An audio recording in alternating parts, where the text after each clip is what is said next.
Malam itu, Dina baru saja selesai mengunjungi ibunya yang sedang dirawat di rumah sakit tua di pinggir kota. Sudah lewat pukul 10 malam dan lampu-lampu lorong rumah sakit mulai padam satu persatu. Dina bergegas menuju lift untuk pulang. Saat menegangkan tombol lantai dasar, pintu lift tertutup dengan lambat.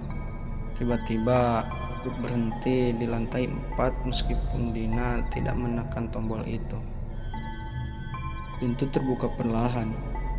Di lantai 4, suasana terasa aneh. Tidak ada seorang pun. Lorong itu gelap dan sunyi. Hanya ada suara detak jam jauhan. Dina mencoba menekan tombol lantai dasar kembali. Tapi lift tidak merespon. Tiba-tiba lampu di dalam lift mati.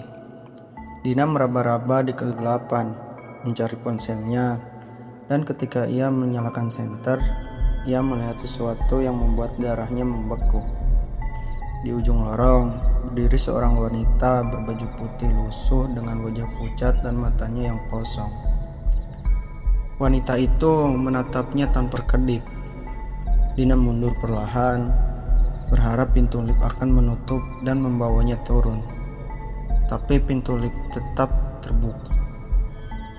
Seolah memaksanya keluar, wanita itu mulai melangkah mendekat. Dina panik, keluar dari lift, dan berlari ke arah tangga.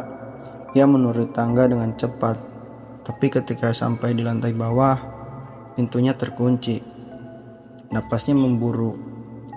Ia mencoba mendorong pintu dengan keras, tapi tidak ada hasil. Di belakangnya terdengar suara langkah kaki pelan. Mendekat dengan pasti Dina berbalik, dan wanita berbaju putih itu sudah ada di ujung tangga. Mendekat dengan tatapan kosong.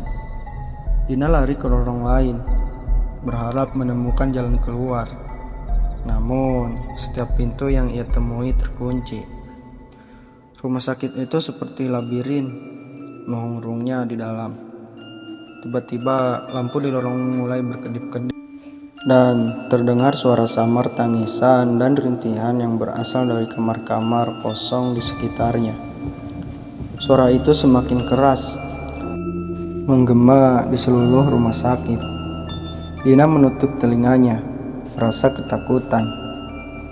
Di tengah kekacauan itu, ia melihat sebuah pintu terbuka sedikit di ujung lorong.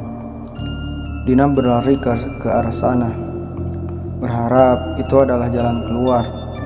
Namun, ketika ia membuka pintu, ia malah menemukan dirinya kembali di lantai 4. Napasnya terhenti.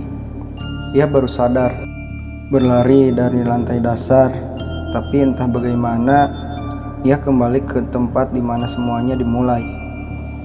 Dina berdiri diam, mencoba memahami apa yang terjadi. Dari belakang, ia merasakan hembusan angin dingin di tengkuknya. Saat berbalik, wanita berbaju putih itu sudah tepat di belakangnya, menyerigai dengan wajah yang berubah menjadi buruk rupa. Dina berteriak, namun suaranya tetap terdengar. Tiba-tiba, semuanya menjadi gelap.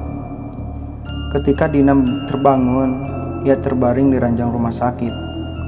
Cahaya pagi masuk melalui jendela. Dina mengira itu semuanya hanyalah mimpi buruk. Sampai ia melihat tangannya yang dipenuhi bekas cakaran dan kuku wanita berbaju putih yang tersangkut di bajunya. Dan di luar kamar, di sudut lorong wanita berbaju putih itu berdiri, menatapnya sekali lagi dan senyum menyeramkan di wajahnya. Dina sadar ia tidak pernah benar-benar bisa keluar dari rumah sakit itu.